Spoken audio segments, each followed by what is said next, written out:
Tenemos unos minutos que le queremos agradecer a la ministra para aprovecharlos al máximo. Ministra, ¿cómo le ha ido?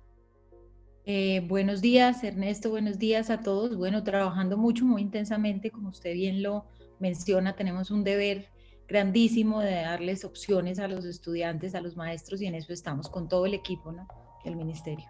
Ministra, la primera pregunta que quisiera hacerle a manera de balance muy general es, ¿cuáles son esas herramientas específicas que hoy está aplicando su despacho, usted y sus funcionarios, para poder llegar al mayor número de muchachos y de niños en el país con educación, ya sea virtualmente o a través de la televisión, de la radio, de las cartillas? ¿Y cuál es el balance a hoy? ¿Cómo le está yendo? Bueno, Ernesto, yo creo que lo primero que hay que mencionar es la plataforma Aprender Digital. Es una plataforma con 80.000 recursos digitales, es de las más grandes realmente de América Latina. Como ustedes han visto, ha sido reseñada en varias publicaciones internacionales por ser una de las herramientas más completas. Aprender digital obviamente requiere, Ernesto, conectividad. Por eso no es solamente la única herramienta. Y hago una claridad acá. Gracias a un convenio de la ministra de Telecomunicaciones y de los operadores, cuando usted en el aplicativo Corona, que también tiene el contenido de Aprender Digital, usted baja allí los contenidos, estos no le consumen datos. Lo digo como una forma justamente también para entender el tema de la dificultad y el pago y el acceso a Internet. Entonces esto va sin consumir datos, y además se lanzó el programa de Internet en Casa, que lo lanzó la ministra Silvia igualmente, que es un programa de Internet para estratos 1 y 2, donde también se logró con unos recursos del ministerio y con unos recursos de los operadores reducir la tarifa, y tendrán una tarifa que irá hasta el año 2023 de cara a llegar a hogares que no estaban conectados. La segunda herramienta es televisión. En televisión tuvimos una primera acción que está vigente y seguirá, y es el canal 321 Eduacción con RTBC. Pero nos dimos cuenta que obviamente es el medio de mayor penetración en Colombia, para esa zona rural donde no hay internet. Y firmamos justamente ayer un acuerdo con los canales regionales del país, se llama Mi Señal. Mi Señal va a tener programación desde las 7 de la mañana a las 6 de la tarde en cada uno de los canales regionales. Va por franjas, y las franjas van asociadas a edades para cubrir los niños desde primera infancia hasta los jóvenes de educación media. Tenemos además, Ernesto, la entrega de textos y la entrega de guías. Esto es una pregunta común donde me dicen, pero bueno, ¿y cómo funcionan las guías? Las guías están hechas por los maestros, por los directivos. Recuerden que el día 16 de marzo, cuando inició el proceso de aislamiento para los niños y los jóvenes del sector educativo, los maestros y los directivos tuvieron 2 semanas de desarrollo institucional para planear estas guías, para planear el material de apoyo. Nosotros incrementamos, Ernesto, a los colegios los recursos asociados a los fondos de calidad de los colegios. Estos recursos ya fueron girados, y lo menciono porque esos recursos le ayudan a usted mucho en lo urbano y en lo rural, pero le permiten, si vamos a lo rural, pagar todo el tema de la impresión de guías, si es necesario plan de datos para poder estar en contacto con todos los padres de familia, y material pedagógico de apoyo. Al igual que donde hay señal, planes de internet. Estos recursos superan los 198.000 millones, al igual que los más de 150.000 millones que se sumaron a los recursos del plan de alimentación escolar. Y lo menciono como otro elemento, Ernesto, porque para poder estar en estudio en casa, usted sabe, la vulnerabilidad de niños y jóvenes, también es importante seguir con el apoyo del PAE. Para eso se emitieron 2 decretos ley que nos permiten durante la emergencia sanitaria, todo lo que tome la emergencia sanitaria, estar con PAE en casa. Al momento de las 96 secretarías de educación, 81 secretarías ya tienen PAE en casa, hicieron los ajustes contractuales. Recordemos que en PAE en casa usted puede dar un bono alimentario, una ración industrializada o una ración para preparar. Ya van más de 4 millones de niños beneficiados, y la meta es llegar a 6 millones de niños durante este tiempo de estudio en casa. Para los maestros, Ok. particularmente, también lanzamos ayer a una estrategia que se llama Conéctate con el Aprendizaje, diseñada por un aliado también que es el Parque Explora, donde se les da formación y apoyo para el uso de herramientas digitales, porque todos no están, digamos, en el mismo nivel de afianzamiento o de manejo de estas herramientas digitales, y esperamos en este mes de mayo, Ernesto, con ocasión del Día del Maestro, entregarles también a ellos una aplicación que contiene formación continuada en varios temas a los cuales van a poder tener ellos acceso, que son cruciales en este momento de estudio en casa. Esto para educación preescolar básica y media. Y para superior, en esto se creó el Plan Padrino, que hoy tiene 126 instituciones de educación superior, 30 de ellas tienen muchos desarrollos y avances en transformación digital, están acompañando al resto de universidades.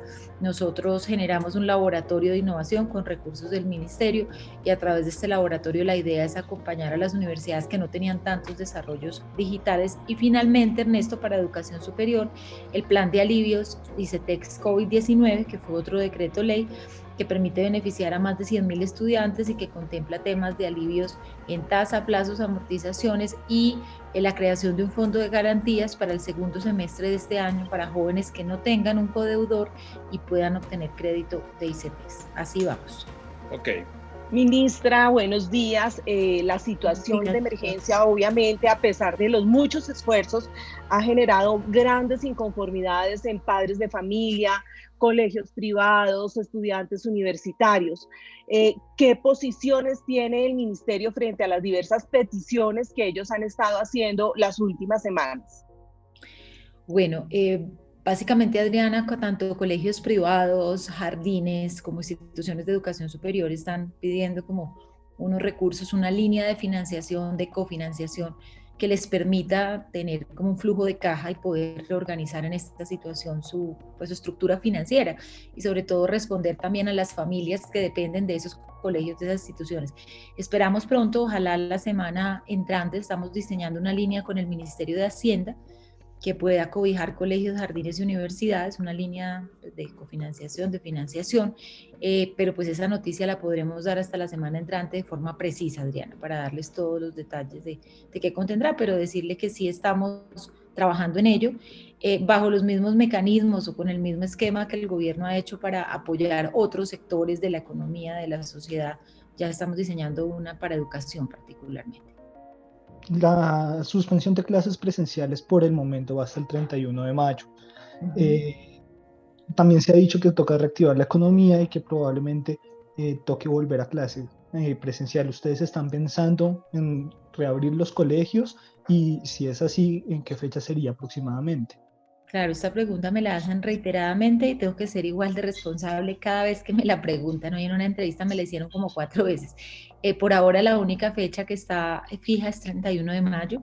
Hoy apenas estamos iniciando mañana el mes de mayo, así que tenemos todas estas 4 semanas para analizar con el Ministerio de Salud, porque aquí quien nos da la información importante es salud. Y te explico por qué. Por ejemplo, ahora que se estaba discutiendo el tema de cuándo podían los niños y los jóvenes salir a hacer actividad física, y te traigo a colación los elementos que analizamos para, por el momento, hacer los protocolos, pero todavía no tomar la medida. Recordemos que no solo tenemos la curva como tal del coronavirus y la pandemia, sino recuerden que entre abril y mayo normalmente siempre se da un porcentaje muy alto de infección respiratoria aguda, normalmente sin coronavirus.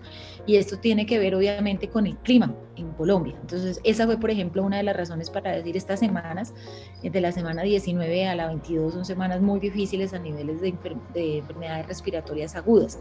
Luego viene obviamente la curva de la pandemia. ¿Por qué la menciono? Porque los niños, como ustedes lo han oído en varios países, y los jóvenes pueden ser vectores y vectores que potencien el contagio, porque obviamente los niños per se son niños que si tú los llevas a un espacio común de encuentro, les gusta el juego, les gusta expresar su cariño, relacionarse, entonces es muy difícil con ellos y especialmente con los más pequeños mantener los temas de distanciamiento social. Muchos de ellos pues viven también en hogares de adultos mayores, con adultos mayores o con personas que puedan tener enfermedades o preexistencias. ¿Por qué te hago toda esta introducción? Porque todos esos son los factores donde salud me tiene que decir en qué momento. Perfecto nunca será el momento, porque siempre, como lo ha dicho el señor presidente, esto no es una enfermedad que dure 1 mes o 2 meses, pero vamos a tener que encontrar la combinación. Al momento no te puedo dar la fecha. Lo que te puedo decir es que estamos trabajando en protocolos, porque tenemos que tenerlos listos cuando se dé el momento de volvernos a encontrar.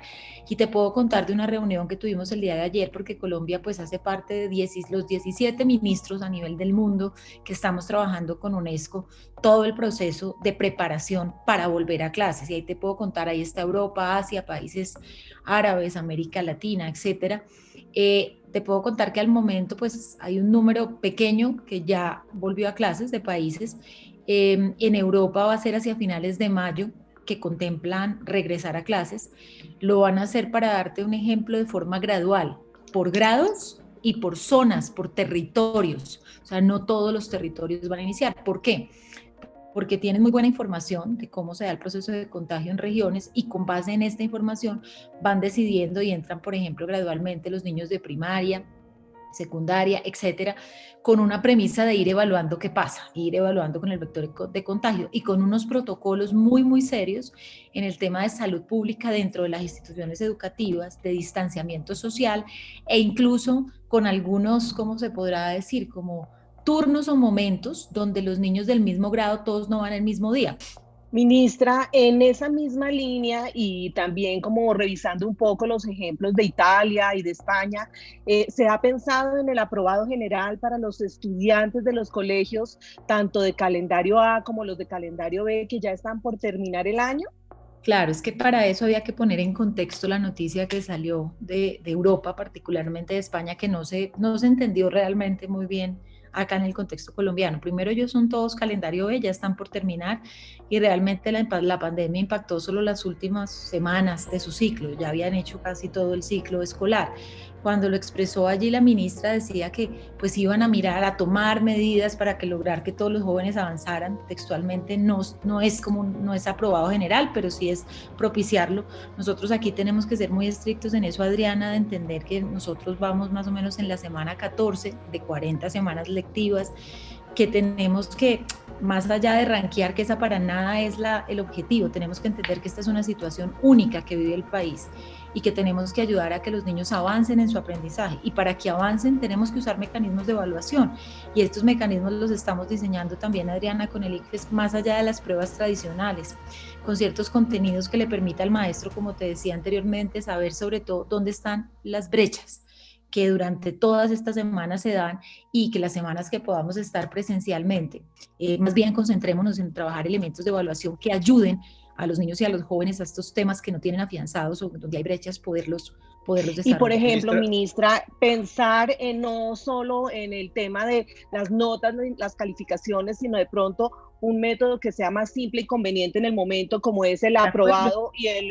reaprobado. No necesariamente solo es, sino hay muchos otros métodos, Adriana, cualitativos, porque en este momento también tenemos que manejar mucho desarrollo emocional, que resulta fundamental en estos momentos donde han sido puestas a prueba dinámicas familiares, la emocionalidad de saber esta restricción con la que vivimos en el aislamiento y cómo esto impacta a los niños y los jóvenes, que son pues actores por naturaleza sociales, como explicaba al comienzo, para los que el vínculo, la expresión del afecto, las actividades deportivas, el juego en conjunto son súper importantes. Entonces yo te diría que es una evaluación en contexto, es una evaluación que reconoce la realidad del sistema y que busca ayudar, que tiene que ayudar a que los niños en estos meses tan complejos puedan avanzar en aprendizajes. Eso es lo que nos importa. Ministra, quisiera preguntarle, este tema de la educación virtual no ha sido fácil, en especial para los estudiantes y los padres. Se ha tenido mucha queja en cuanto a cuestión de cobertura, en cuanto a que no ha podido hacer sus trabajos, bueno, todas las complicaciones que implica la educación virtual. ¿Cómo lograr solucionar esas quejas y lograr que la educación virtual en verdad logre ser accesible para todos, para no generar un atraso, que ese atraso podría implicar después deserción y otros problemas para el sistema educativo? Correcto, yo comenzaría por no hablar de educación virtual, sino educación en casa, porque eso se ha vuelto, digamos, un lugar común y la gente cree que solo hay elementos cuando estamos con conectividad. Por eso le hacía un detallado análisis a Ernesto de todos los otros elementos que están cuando no hay conectividad. Tú sabes que televisión y radio tienen una penetración en Colombia de más del 95%, es decir, llegan a casi todo el territorio nacional. Va a haber programación especializada, está la entrega de la guía, la entrega de los textos escolares. Ustedes saben que entregamos más de 83.000 computadores con computadores para educar, particularmente en la zona rural, para los estudiantes de media. Entonces, no solo juzguemos lo que está pasando. Llevamos en este momento 5 días de la semana pasada, arrancamos, y vamos 3 días de esta semana, o sea, 8 días del proceso, donde, como les digo, vamos a estar forzando para ruralidad combinar estos elementos. Como tú decías al comienzo, no es fácil, ni el escenario de virtual, que es el escenario de la plataforma Aprender Digital, ni el trabajo con otros métodos, porque tradicionalmente en el mundo el sistema educativo de básica, primaria y secundaria es muy presencial. Esto no solo ha sido duro en Colombia ni en Latinoamérica, lo puedes leer en países europeos donde tampoco tenían los desarrollos, digamos, a punto para lanzarse a hacer una educación 100% virtual. Así que, pues siempre cuando me preguntan les digo que por eso, pues para más animar, dar confianza y permitir avanzar, hablemos de educación en casa, o si no nos quedamos en un eterno debate de donde no hay conectividad y pues eso no va a aportar avance en el proceso educativo. Entonces yo creería que hay que contar mucho más todo lo que hay en televisión y radio y guías que apoya el proceso en zona rural. ¿A usted qué nivel de preocupación le genera el tema de la calidad de la educación al final de todo este proceso? Cuando ojalá superemos pronto esto, ¿usted cree que va a haber una afectación directa en el tema de la calidad que vamos a sufrir, no solamente nosotros, seguramente muchos países, pero usted cómo ve la situación nuestra en términos de calidad, de avances, de progreso, que era una de sus metas prioritarias? ¿Cree que íbamos a echar para atrás o confía en que este golpe no vaya a afectar tanto el tema de calidad de la educación? Mire, Ernesto, para esto no estaba preparado nadie en el mundo y usted tiene que tener, yo creo, unas preguntas anteriores a netamente solamente calidad. Usted en este momento tiene que pensar en los niños y niñas más vulnerables, para los que, por ejemplo, lo que constituye el plan de alimentación escolar es un aporte nutricional fundamental. Entonces era una primera garantía que usted tenía que dar. La segunda, cuando lo mira desde primera infancia hasta básica y media, era garantizar que en este tiempo de aislamiento los niños puedan tener apoyos, contenidos y no estén solo en la casa, sino que tengan motivos para trabajar en esto desde actividad física, que usted sabe que para los niños es tan importante. Hago ahí un paréntesis, Mindeporte me colaboró y por eso en el portal Aprender Digital usted encuentra muchos contenidos de activación física. Usted necesitaba que los niños no se desconecten del proceso educativo, entonces perfecto no es porque usted no está con todos los elementos que tienen la presencialidad, pero si cada día nos esforzamos por ayudar a dar más elementos a la familia, pues usted nota que el proceso no se para de un solo momento, sino usted continúa. Evidentemente usted llega ya a un tercer punto, a una tercera respuesta, y es calidad de los aprendizajes. Y yo creo que para eso, Ernesto, tanto en el año 2020, que estamos transitando, como en el 21 y el 22, hasta donde va el gobierno, el presidente Duque, que me atañe a mí la situación, va a ser muy clave los elementos de valoración para entender brechas, Ernesto, dónde están esas diferencias de aprendizaje, porque nos va a tocar redoblar esfuerzos, no solamente en el segundo semestre del año, cuando volvamos a encontrarnos presencialmente, sino en los 2 años siguientes. Esto lo ha dicho UNESCO, UNICEF, esto no es un tema que se subsane pues de un mes a otro, esto ha tenido un impacto grandísimo. Y al final también, Ernesto, para hablar de calidad, y así nos estamos preparando cuando volvamos a tener presencialidad, estas herramientas que hoy parecen solo para la coyuntura, llámese Aprender Digital, Mi Señal, van a continuar. Y mire la intencionalidad de que continúen, pues es para reforzar el proceso que incluso mismo en las aulas puede suceder, para que la diferencia que usted ve de un niño a otro en un mismo nivel de formación, pues podamos dar también elementos en familia para que pueda el niño además avanzar en el tiempo que no está en el colegio. Esa tiene que ser pues una obsesión de todos. Y la otra, que la mencionaba ahorita tu compañero, es deserción, ¿sí? Y que tal vez no había salido en la entrevista, porque en estos momentos, tanto de coyuntura económica, de momentos de angustia familiar, donde se afectaron todas las dinámicas familiares, pues puede haber regiones y familias que digan, que tomen la decisión pues de pensar que no hay como esperanzas y no regresar a clase. Y yo creo que por eso, y los medios, ustedes nos ayudan tanto, para contar que es muy importante no abandonar el proceso educativo, que tenemos que entre todos encontrar la salida para que el niño y el joven continúe formándose. Ustedes saben que una de las metas de nosotros del plan de desarrollo era reducir deserción, sobre todo en ruralidad. Y aprovecho aquí para contar lo que mencionaba en un debate del Congreso la semana pasada, que es que en medio de coronavirus a veces pues perdemos la oportunidad de hablar de otras cosas que también están pasando. Y es que nosotros suscribimos un crédito como ministerio, como país, exclusivamente para educación rural. Son más de 270.000 millones para trabajar en municipios PEDET, para invertirle a infraestructura, a todo el tema de dotaciones de primera infancia y todos los niveles de formación, etcétera. Entonces, para nosotros como ministerio va a ser gran apoyo ese programa, porque Ernesto, donde uno puede evidenciar que seguramente se darán más brechas, es en lo rural, por las condiciones socioeconómicas, por las brechas, por el nivel de escolaridad de los padres. Entonces creo que tocará redoblar esfuerzos, hacer de la evaluación una herramienta, Ernesto, más allá que sirva para que uno haga un listado de colegios o de regiones, sino una evaluación que dé mucha información de cada niño. Ese tiene que ser la obsesión para lograr cerrar estas brechas cuando nos volvamos a encontrar en las aulas. Ministra, una última pregunta ya como para finalizar. Si se está pensando en reforzar el tema de la evaluación, también hablando con varios analistas y con docentes, ellos también hablaban de la necesidad de hacer un cambio también en los contenidos, en los currículos para esta época en especial. ¿Usted considera que este tipo de medidas se debe tomar? Yo creo que es pertinente a nivel de cada entidad territorial. Ustedes saben que en Colombia el plan educativo institucional lo define cada colegio.